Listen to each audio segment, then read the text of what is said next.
नमस्कार, तपाईं हेर्दै हुनुहुन्छ एनबिआई न्यूज। म हेमन्त अधिकारी।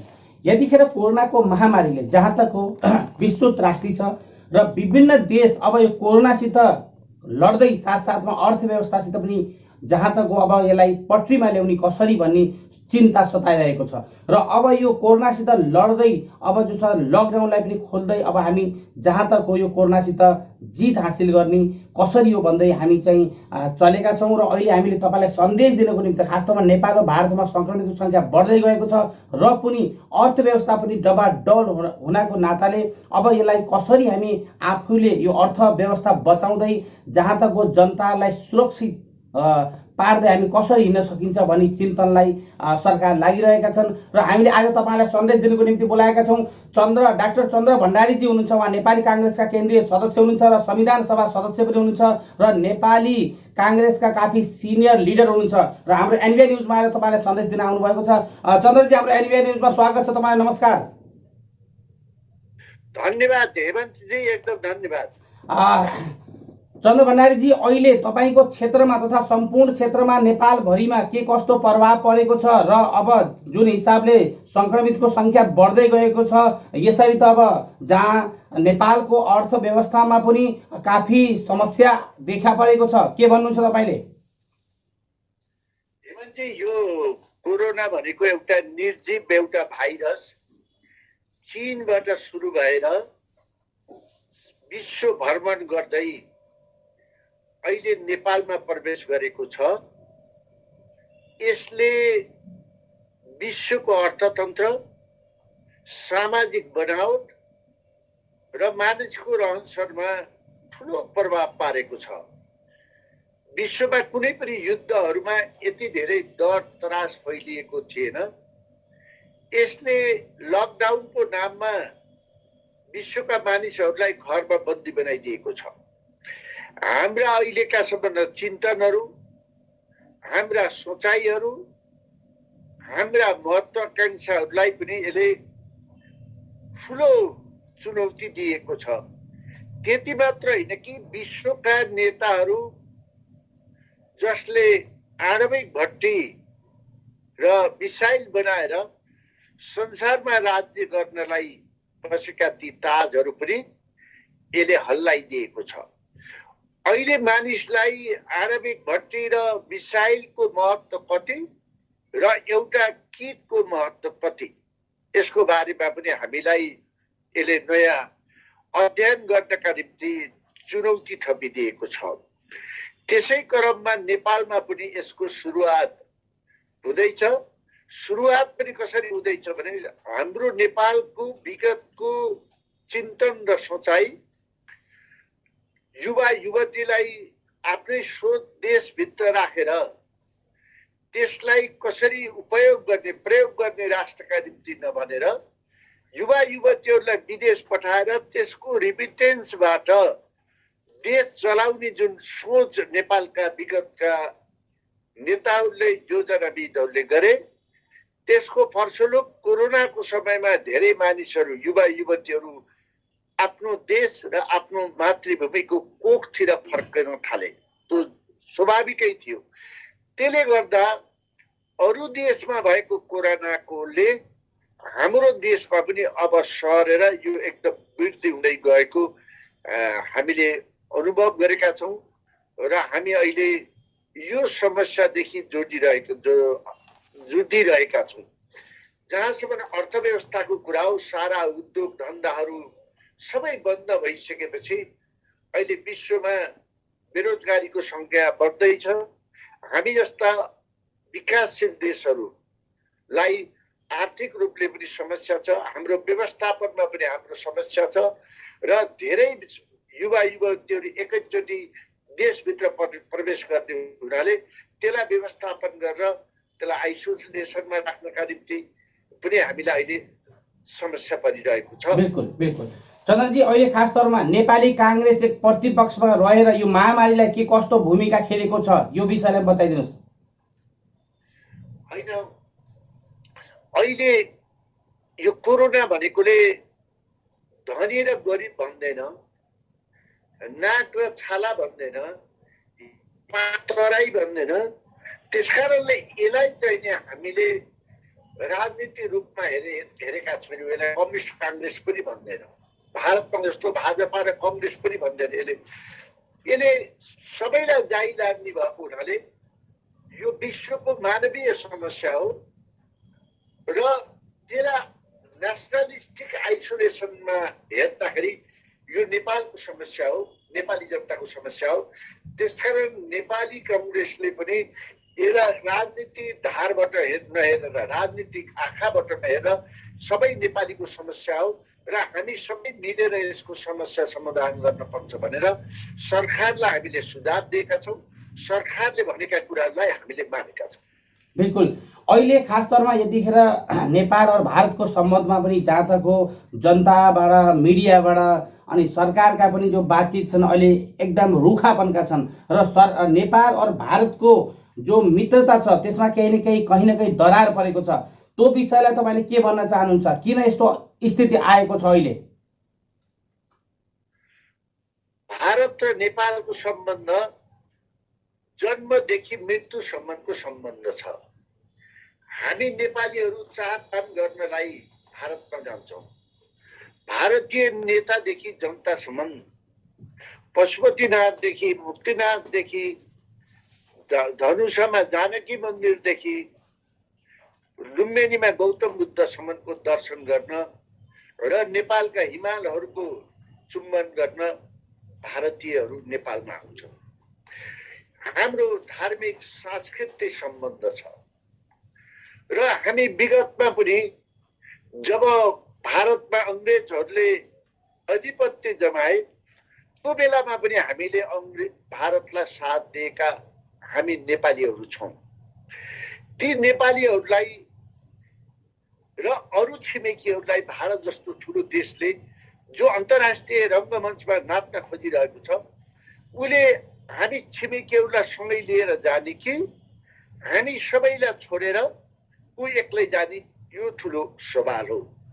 त्यति मात्र होइन, भारत एउटा सानो देश, उसका सिमानाका समस्याहरू छन्, आन्तरिक समस्याहरू छन्।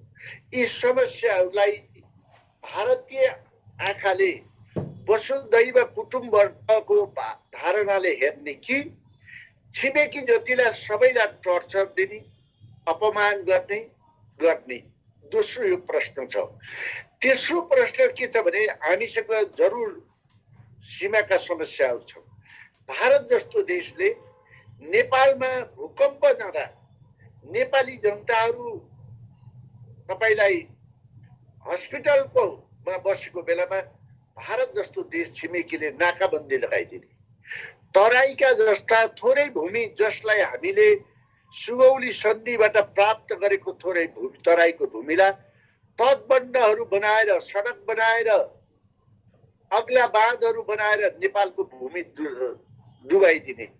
त्यति मात्र होइन, विश्व लकडाउनमा घर बसेको बेलामा लिपुलेखमा सडकहरू बनाइदिने र भारतमा बसेका नेपालीहरूलाई टेस्टै नगरिकन, कोरोनाको समयमा टेस्ट नगरिकन नेपालभित्र सिमानामा ल्याएर छोडिदिने, यी व्यवहारहरूले गर्दा नेपालीहरूको मन दुखेको छ। किनकि 1816 मा सुगौली सन्धि नेपालको नेपालीले हारेको सन्धि हो। होइन भने नेपाल र भारत बराबरी देशहरू हुन्, त्यति नै शक्तिशाली देश हो। हाम्रो त्यो बेलाका नेताहरूले अङ्ग्रेजसित सम्झौता गर्दा आफूहरूले गरेका होइन। अब सुगौली सन्धिलाई पनि भारतले मान्दिन भन्छ र मिचा प्रवृत्ति गर्छ, उसले नेपालको अस्तित्व र स्वाभिमानलाई गर्दैन भने नेपालीले आफ्नो नक्सा राख्दछ र आफ्नो नक्सा अब संविधानबाट पास गराउँछ र भारतले कूटनीतिक तरिकाले वार्ता गर्दैन भने त्यो रहिरहन्छ।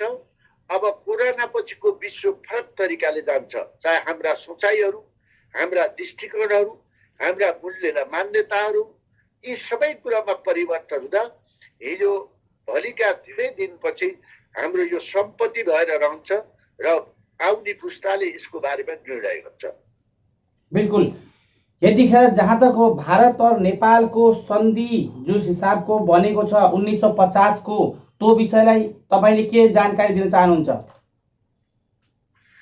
होइन, भारतले सुगौली सन्धि नमान्ने, नेपाल गोरखपुरसम्म नेपाल थियो नि, टिस्टासम्म नेपाल थियो नि, नेपालले त हारेको नि, हारेर गरेको सन्धि पनि भारतले मान्दैन भने अहिले भारत ठुलो होला, उसको सेना होला, हतियार होला, नेपाल पनि ठुलो नदी भएको ठाउँको नि चिसो त छ नि त।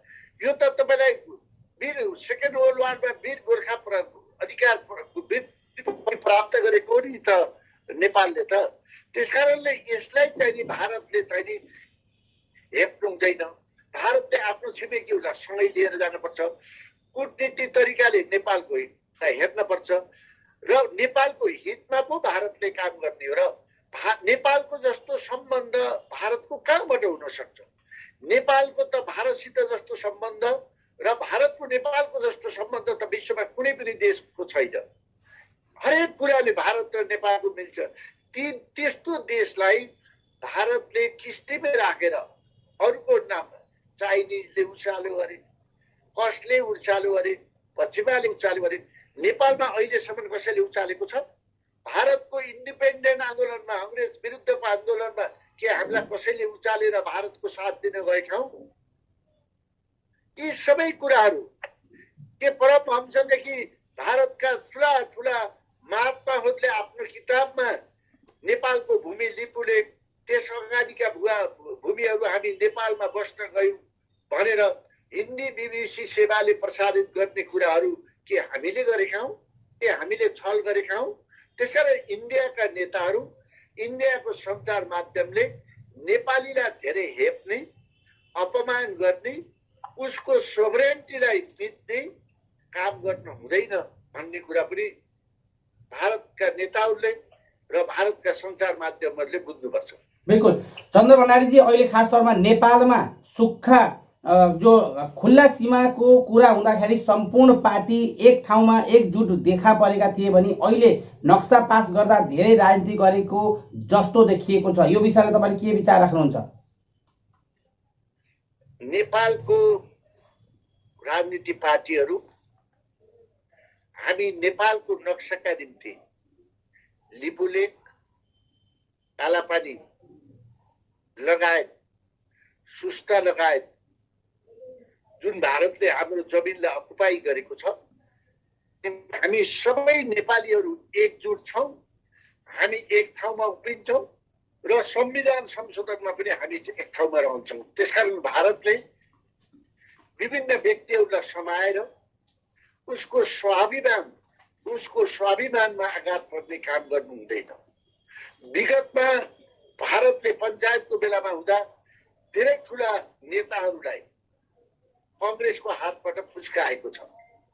चाहे परशुनारायण चौधरी, जसलाई बिपी कोइरालाले नेपालको भावी प्रधानमन्त्री भनेर भन्नुभएको थियो, त्यस्तो व्यक्तिलाई पञ्चायतमा प्रवेश गराइदिने, पर्सनालिटीहरूलाई डगमगाइदिने काम, जसले ठुला ठुला ऋषिमुनिहरूलाई इन्द्रले उनीहरूको तपत्वलाई गिराउनको निम्ति अप्सराहरू पठाउँथे, त्यस्तो काम नेपालीहरूलाई भारतले गर्न हुँदैन। भारत हाम्रो अत्यन्त छिमेकी हो, असल मित्र हो। हामी सबै मिलेर जानुपर्छ। हाम्रो समाज, हाम्रो संस्कृति, हाम्रो धर्म, हाम्रो रहनसहन जो परम्परागत रूपमा लाएर आएको छ, वैदिक सनातनदेखि चलेको छ, यसलाई हामी सबै मिलेर जोगाउनुपर्छ। सानसाना कुरामा भारतका नेताहरू यस्तो नचाहिने काममा लाग्नु हुँदैन भन्ने कुरा म राख्न चाहन्छु। बिल्कुल अहिले चन्द्र भण्डारी यतिखेर जो छ भारतमा रहेका जनताहरूलाई जो भारतभित्र छन् तिनलाई के कसरी हामीले उनलाई उद्धार गर्न सकिन्छ? धेरै नेपालीहरू जो भारतभित्र छन् उनीहरू स्थायी रूपमा पर्मानेन्ट बसेका छन्, उनीहरू पनि अब नेपालतिर आउन प्लान गरिरहेका छन् भने नेपालमा अब रोजगारको सृजना कसरी? तपाईँ खास तौरमा प्रतिपक्षमा भए तापनि अब नेपालभित्रको रोजगारको र विश्वमा रहेका नेपालीहरू भित्रिँदाखेरिको स्थिति के कस्तो हुन्छ र के कस्तो सरकारले यसलाई तयारी गर्नुपर्छ? भोलि बिहान तपाईँहरूको पनि सरकार आउला, तपाईँहरू सरकारमा आए तापनि के कसरी व्यवस्थापन तपाईँहरूले गर्न सक्नुहोला? यो अहिलेको बेलामा अत्यन्तै चुनौतीपूर्ण हो नेपालीहरूको लागि। तर एउटा राम्रो पक्ष के हो भन्नुहुन्छ भने जति विदेशमा नेपालीहरू गएका छन् वा भारतमा वा युरोपमा अमेरिकामा अरबियन कन्ट्रीमा जति विश्वका कुनामा नेपालीहरू गएका छन् ती सबै नेपालीहरूको नेपालमा बस्ने बास छ। एक त्यो अत्यन्तै पोजिटिभ पक्ष हो। अब चाहिँ नि यो रोगको समस्याले गर्दा रोगको त समस्या छँदैछ, अर्को चाहिँ नि हामीलाई भोकमरीको समस्या हुन सक्दछ। यो भोकमरीको समस्यालाई हामीले समाधान गर्नका निम्ति अब नेपालले कृषिलाई पहिलो प्राथमिकता दिएको छ। नेपालीहरू विदेशमा सिकेका सिपहरू अनुसार हामीले कृषिमा, पशुपालनमा, हामीले प्राविधिक अरू टेक्निकल कुराहरूमा हामीले नेपाललाई आफ्नो पाठशाला बनाएर हामीले नेपालीहरूलाई रोजगारी दिने काममा हामी अगाडि बढ्छौँ र सधैँ यो समस्या पनि बल्झिरहन्न। तर समय समयमा यस्ता भाइरसहरू फेरि अब विश्वमा आउन सक्छन्, किनभने हामीले गरेको विकासको दममा, हामीले गरेका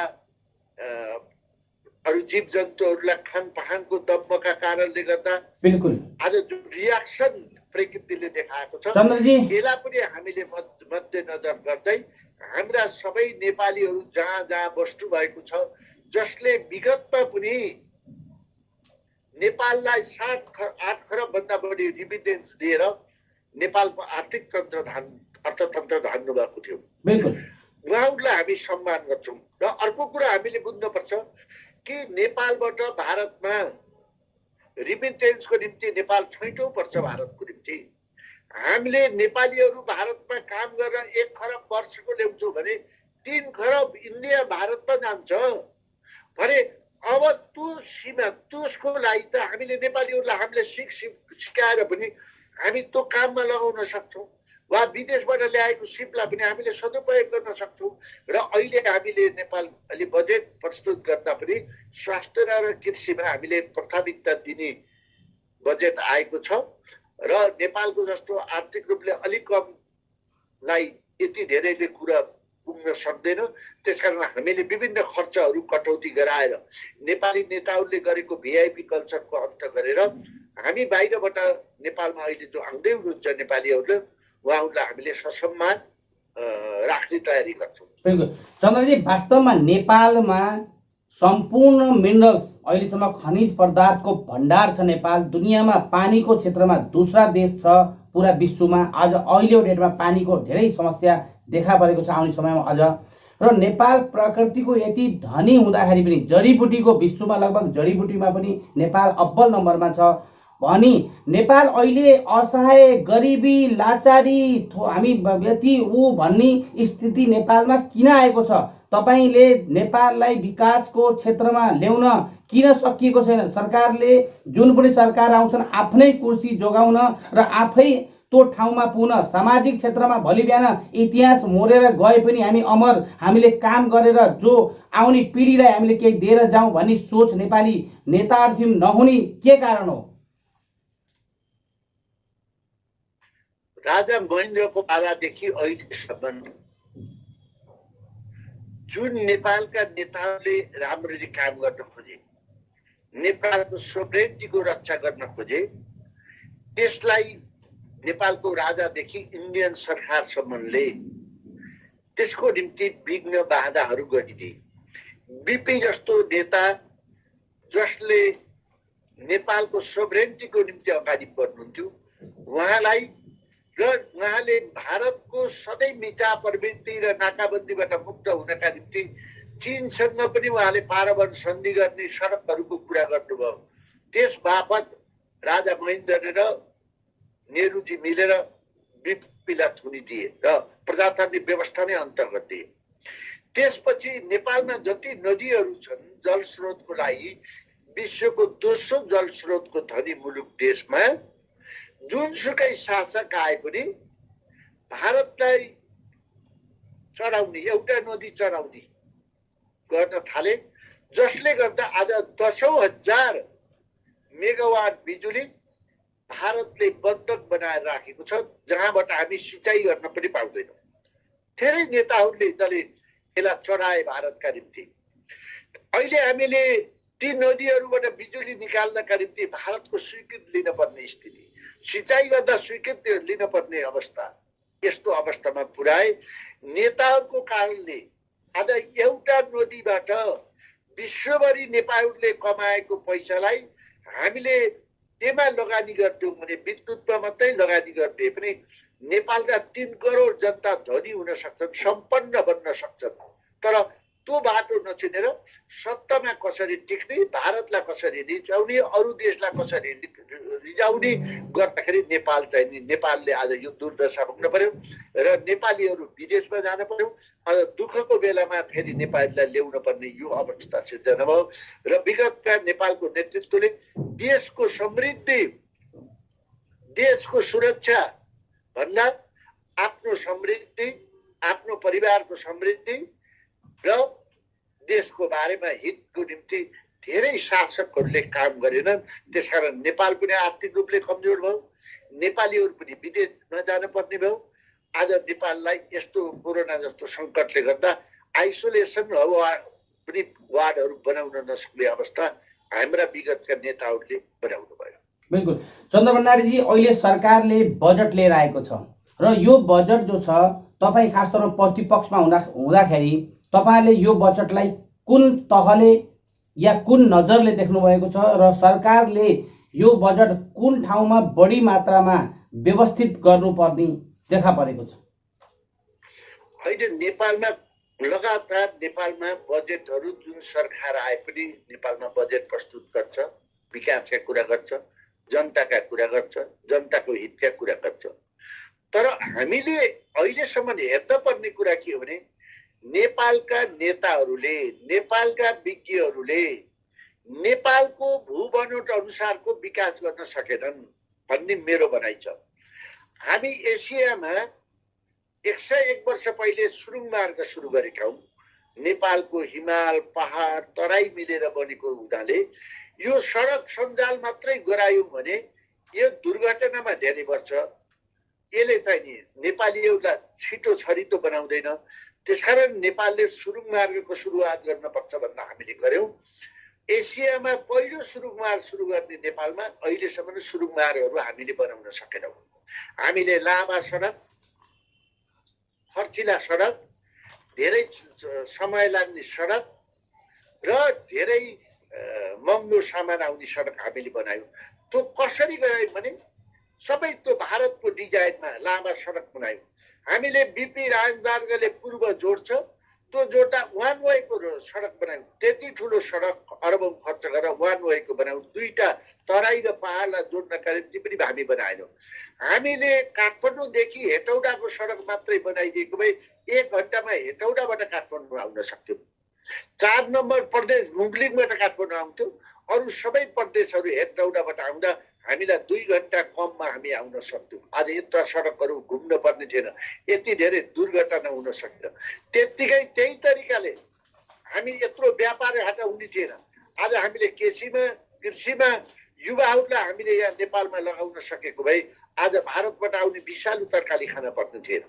आज तपाईँलाई लकडाउनको बेलामा नेपाली किसानले गराएको तरकारी हामी तपाईँलाई फ्याँक्नुपर्ने अवस्था छ। भारतबाट विषादी तरकारी ल्याएर नेपालीले खान्छ, नेपाली जनताले अरान लिन सक्दैन।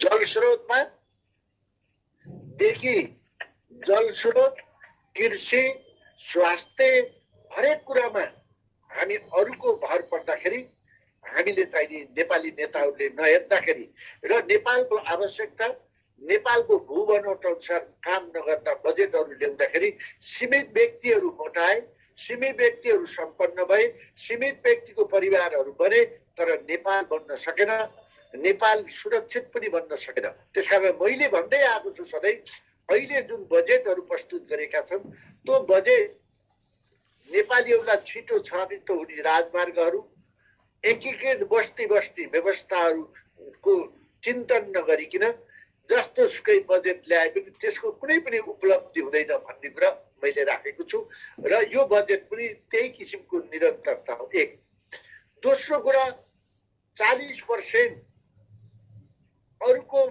दिन्छ कि माग्न पाइन्छ कि भनेर ल्याएको बजेटले नेपालको प्रगति कसरी हुन्छ, नेपालको विकास कसरी हुन्छ, नेपालको समृद्धि कसरी हुन्छ? आफ्ना खुट्टामा नउभिएको बजेट दोस्रो हामी खर्चै गर्न सक्दैनौँ। गत 4 खरब हामीले पैसा राखेको खर्चहरू हामीले त्यसलाई त्यो विकास खर्चै गर्न सकेनौँ। विकास खर्च नगरिसकेपछि विकास हुने कुरै भएन, जनताको हातमा पैसा आउने कुरा भएन। त्यसकारण हाम्रा धेरै कमजोरीहरू छन्। र अन्तिम कुरो, पाँचौँ कुरा, हामी करप्सनलाई कसरी निर्मूल गर्ने र काम छिटोभन्दा छिटो कसरी गर्ने। हामी 23 वर्ष भयो हामीले मेलम्ची ल्याउन सकेका छैनौँ।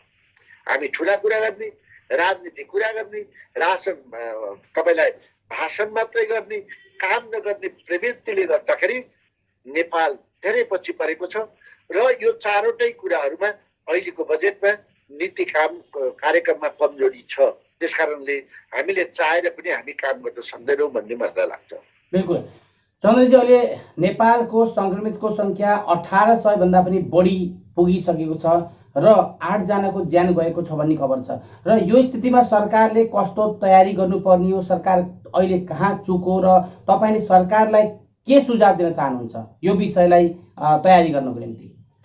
मैले तपाईँलाई पहिल्यै भनेको छु, सबै मिडियाहरूमा भनेको हुँ, कोरोना चाइनामा सुरु हुने बित्तिकै मैले नेपालमा के भने नेपालमा कि अब यो कोरोनाले नेपालका नेता र कर्मचारीहरू फेरि कमाउन लाग्छन्। भूकम्प जाँदा खान लाग्छन्, नाकाबन्दी जाँदा खान लाग्छन् भने अब यो कोरोनाले गर्दाखेरि फेरि नेपालका नेता र यिनीहरूले खान थाल्छन् कर्मचारीले। त्यसकारण यसलाई राज्यद्रोहको मुद्दामा राख्नुपर्छ भनेर मैले पहिले भनेको। एक दोस्रो मैले के भनेको भने चीनमा कोरोना हुँदा मैले के भने नेपालको सरकारलाई हामीले चीनले माए पनि नमाए पनि हामी छिमेकी हौँ। हामीले 2वटा प्लेन बोइङमा सेनिटाइजर, मास्कहरू, औषधिहरू हामीले चीनलाई लैदिनुपर्छ। पछि सङ्कटको बेलामा चीनले फेरि हामीलाई सहयोग गर्छ है, छिमेकी नाताले यो गर्नुपर्छ भन्दा हाम्रा नेताहरूले मानेनन्। हाम्रा नेताहरू दूरदर्शी थिएनन्, जसले गर्दा अहिले हामी अब अप्ठ्यारोमा पर्दैछौँ। संसारमा आफ्नै समस्या छ, सबै देशहरूमा आफ्नै समस्या छ। औषधिहरू बन्न सकिरहेको छैन। यो त अब 1.5-2 वर्ष त जान्छ। जाँदाखेरि हामीले जो लकडाउनको समय थियो, यति बेला यो समयमा आइसोलेसनहरू बनाउन पर्थ्यो, ठाउँमा डाक्टर पुर्याउन सक्न पर्थ्यो, ठाउँमा ल्याबहरू हामी खोलिसक्नु पर्थ्यो, ठाउँमा तपाईँलाई भेन्टिलेटरहरू, आइसियुहरू बनाउन सक्नु पर्थ्यो। हामी अनावश्यक रूपमा त्यो 3-4 महिना लकडाउनमा हामीले खेरा गऱ्यौँ। हामीले कुनै तयारी गरेनौँ र सरकार अत्यन्तै निरीह देखियो। र आफूले औषधि किन्न नसकेर, नेपाल सरकारका इकाइहरूले, मन्त्रालयले औषधि किन्न नसकेर तपाईँलाई सेनालाई औषधि किन्न दिन पर्यो। योभन्दा कमजोर, योभन्दा लाचार, योभन्दा चाहिँ लाजमर्दो कुरा के हुन्छ र नेपाल सरकारसँग? म यो कुरा यसरी नै राख्नु चाहे।